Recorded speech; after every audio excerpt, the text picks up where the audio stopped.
একটা স্ট্রং মজবুত দিক দিয়ে হন, and from that now we will roll out our engagements and we will build our relations, bilateral relations, multilateral relations from a position of strength. We will be now the next phase putting the content around our bilateral relations, and we'll be hopefully taking this country's visibility, influence, আমাদের দেশে to great new heights. The first day, Jahoy first day, you hear from people, you get to familiarize with person. Of course, in my role as advisor to the Prime Minister on Foreign Affairs, I am familiar with most of the senior officials in the ministry, and I've been working with them for the last 6 months. So it is not a new place as such for me.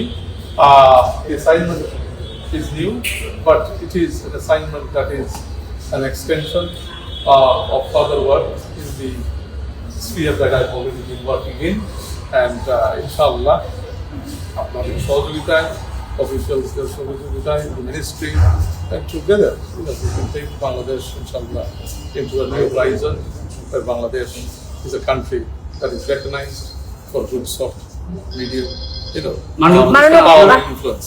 Bashundhara tissue, অশুদ্ধতার বিরুদ্ধে এক বিন্দুও ছাড় নয়। আপনার প্রথম cabinet meeting, আমরা দেরি করে দেব না, একটা বিষয় উঠেছে, আপনার ব্রিটিশ নাগরিকত্ব ওটা ত্যাগ করেছেন কিনা, এবং আপনার একটা স্টেটমেন্ট দরকার এখন। আমি বাংলাদেশি, এখানে তো বাংলাদেশের ব্রিটিশ নাগরিকত্ব ত্যাগ করেছেন কিনা? I don't think there is anybody that will question my Bangladeshism and my stand. মানে এখানে আসিয়া বাংলাদেশের জন্য কাজ করা মানে তো কোনো সুবিধাভোগী লোক করে না। এই বিষয়ে আমাদের কোনো ডাউট নেই, কিন্তু নেটিজেনরা গতকালকে যে ঝড় তুলেছে আসলে কোনটা নেটিজেনরা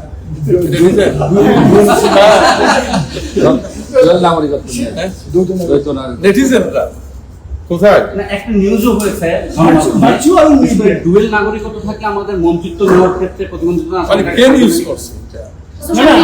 সোশ্যাল মিডিয়াতে কালকে এটা আমি তো সিটিজেন নিয়ে আসি, আপনি বলেন নেটিজেন, মানে কোন নেটিজেন? আমি তো সিটিজেন নিয়ে আসি, আমরা কাজ করি, বলেন নেটিজেন, তো মানে কোন নিউজ পেপার, মানে কারে তো জ্বালা যে মানে ট্রান্সফরমার দিয়া, তো তার জ্বালা কেন হচ্ছে?